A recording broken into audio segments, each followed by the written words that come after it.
As humans, we're only able to catch a glimpse of the elusive creatures that spend their lives beneath the waves. Whale watching tours allow us to observe the spectacular surface feeding behaviors of humpback whales. Up until just a few years ago, we thought that humpback whales primarily fed at the surface.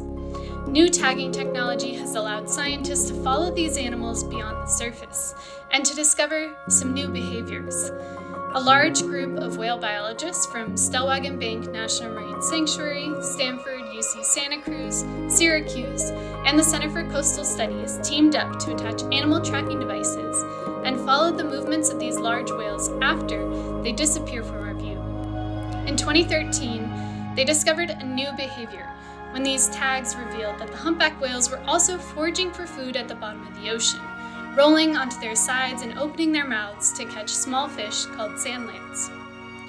The video cameras on these tags allowed the scientists to see that these animals were not alone.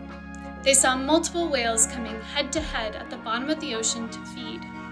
For their newest study, these scientists wanted to find out if the whales were working together or competing with each other. They examined the videos to identify individuals within each foraging group across bottom feeding events to see if the animals maintain the same relative positions.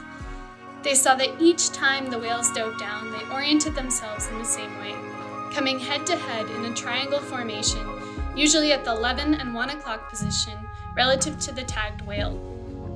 They also opened and closed their mouths at the same time. The coordination in both space and time of this group behavior demonstrates that the whales are, in fact, working together to maximize their foraging efficiency.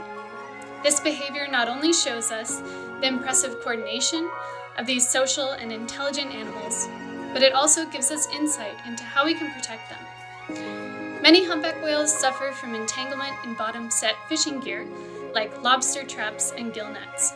Now that we know that this behavior directly puts the whales at risk, we can find alternatives, like buoyless traps with a timed float release for retrieval. These techniques can reduce entanglement risk and protect these fascinating creatures. Follow the links below to read the article and learn more about this study.